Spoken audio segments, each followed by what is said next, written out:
anggro sumbar lindu bumi gonjing kumaldo kuntur ketok umek kancane di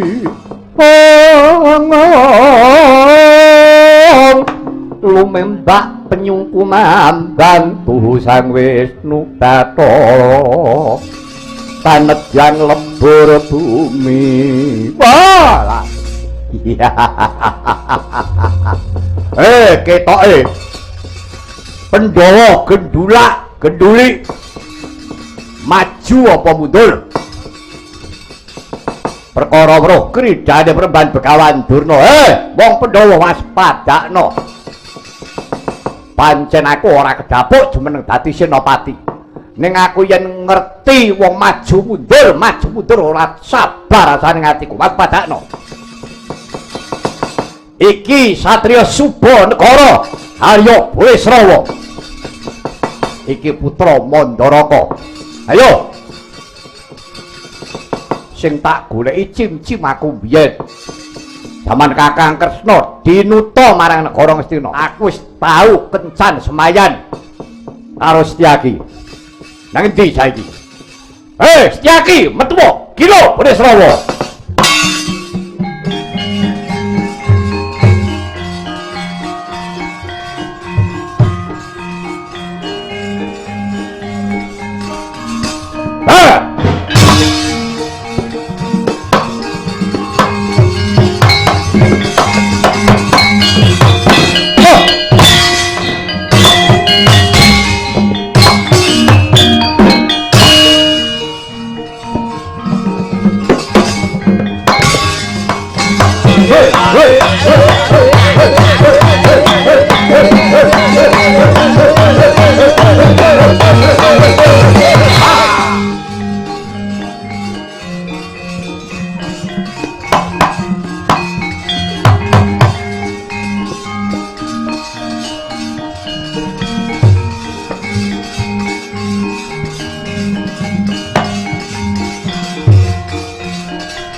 anut aku ning Kurawa muni patine Sang Abimanyu kena ing cidra sigra menyat risaing Setyaki ngambil sanjata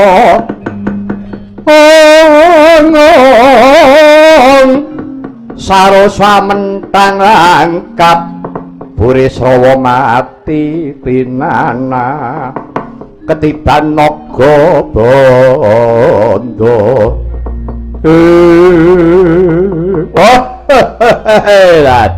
Setyaki wong kunting tangting wong bungkik kakek ardelik kowe jaman sepuro bareng anggone padha ngucapake prastya jaman Kakang Kresna dadi duka dadi dutaning Pandhawa kowe ngusir biyen tau aku karo kowe Pancakara urung rampung dipisah karo Kakang Kresna loro-lorone wis padha prastya dumadining perang gedhe Burisrawa mungsuh karo Setyaki ayo sing mati Burisrawa apa Setyaki bungkik kakek wong kunting tangting Burisrawa menungso kekamban bedahan cangkem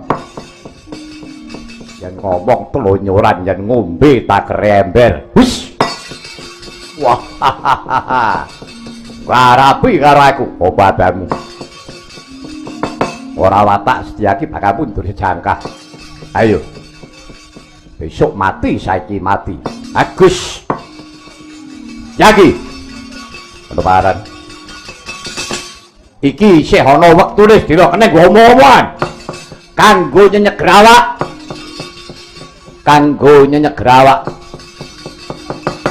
supaya awake dhewe iki gumregah kudu ana syarate apa ayo ngombe dhisik ora sudi aku ora tau ngombe kaya dapuramu jire kowe jire nek pancen kowe ora nggawa omben-omben aku nggawa aja wedi nek ombene tekai racun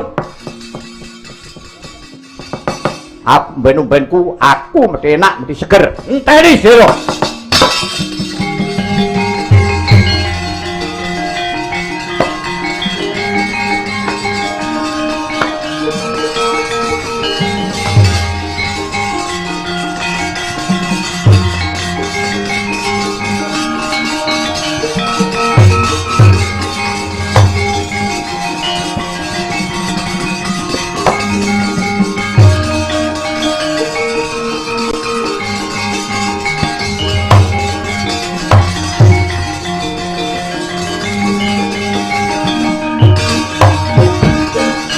pancen tak samapake tak gawa saka omah iki ning Rong Gendul ayo diombe bareng-bareng aku ora tau ngombe bangsa kaya ngene ya iya jireh kowe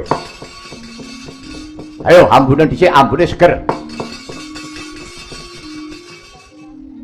ambune nek kaya spiritus wis ora mata ngopet iya senengane werna-werna ayo kanggo nyenyeg awak kanggo nenangi jiwa raga ayo diombe kaya ngapa adangmu padha aran dena becik esuk amen demo baris kang prayitna njagi lebaran iki mendem nglumpruk kaya bataking buta iki gendul iki tampan ana.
kliyeng-kliyeng. Wah. Nyalang apa-apa kok dadi loro-loro.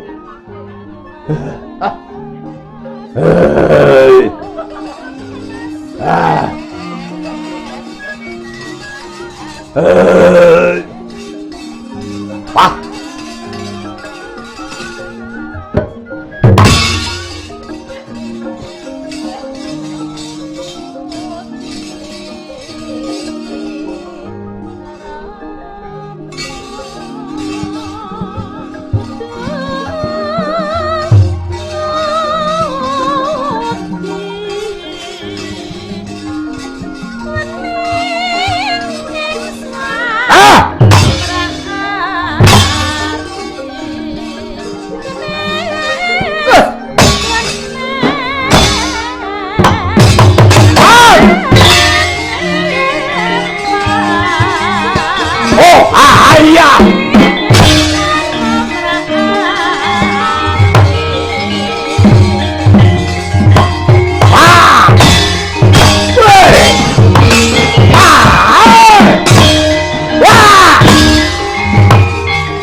Kekuatanku wis rawa paten ana aku ora patene wabrak apa wah dapurmu wah kowe dadi ipene Prabu Kresna anggap aku wedi karo dapurmu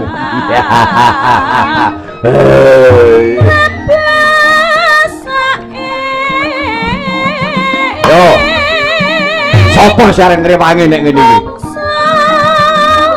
bengok nanti suwek telakmu ora ana wong krungu kowe awakmu mung semono mung iso bengok yen aku pancen aku wong kekamban bedahan cangkem aku nyuwara penak yo bengok penak antaran bausa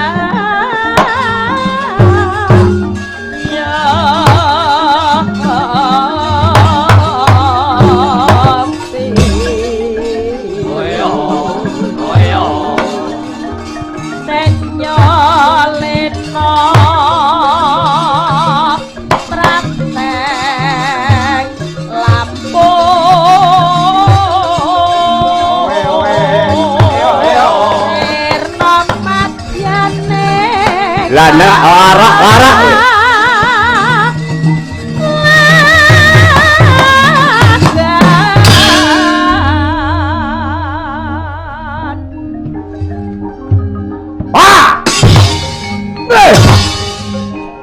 iya mutiar kowe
Manut lakuning Kurawa ing nguni patine Sang Abimanyu kena ing cidra.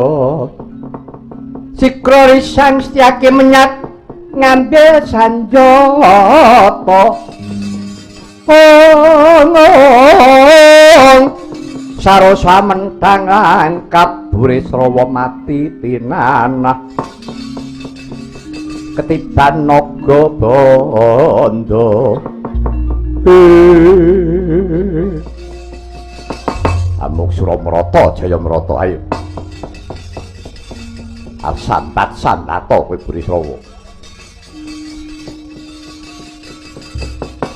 Mangsa watoke nadhahi pusakane Setyaki. Gada Wesi Kuning Kyai Naga Bandara kelakon pecah ndasmu. Iki wong sekti tanpa aji, wong teguh tanpa guru.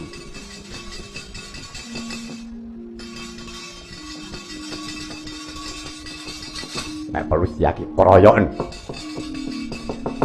Tanpa pambiyantuning sapa-sapa aku iso ngrampungi karo dedapuramu.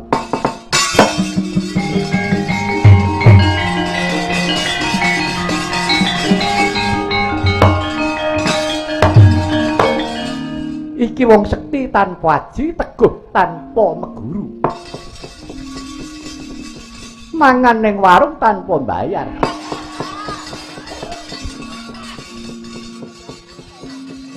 Setyaki. Wonten dawuh. Apa mulangane Prabu Kresna ya kaya ngono kuwi? Iya. Kok banget temen tukmu nyepelekke karo wong tuwa tanpa gelem ngakoni marang pambyantuning liyan, kok kowe tegel-tegel men. Ngakoni wong sekti tanpa aji, teguh tanpa meguru, tanpa pambyantuning liyan. Aku iso ngrampungi dhewe. Lah kok dapurmu wae meh mati dipateni karo Burisrawa ngono lho. Tanpa pambiyantune Kang Mas Mujanaka, pertikele Prabu Kresna tak sepuhi. Alah kowe menengo ya wong edan.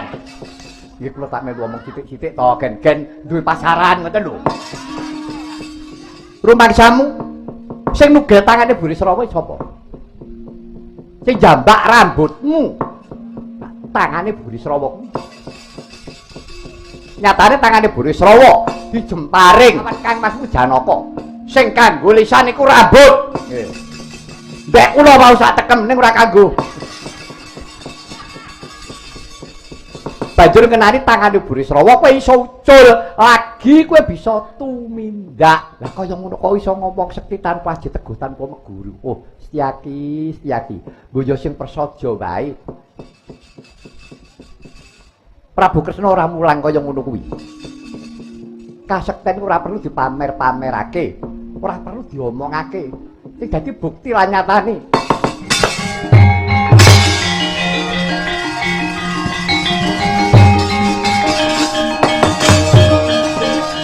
Kali ngoten nek mboten pisan-pisan disenggrang ngoten. Kang Rayi Ndara Setyaki niku ndak tuman. Nyepeleke karo wong tuwa. Panjenengan temandang, Ndara Janaka temandang, kula melu dadi korban. Nganggepe kok ngomong sak gelem-gelem sekti tanpa aji, teguh tanpa neguru. Apa kok ngono kuwi? Ha nggih ta? Lah mulane kuwi Petro. Kaya ngono kuwi kepiye? Kudu kae pengajaran Nyai Prabu. Ora ora ndak tuman. Oh iya, Kanjeng Koko Prabu menawi keparingipun Koko Prabu Mandura ngaten, nggih saged kula tawi. Oh, niki nggih, niki. Dapur.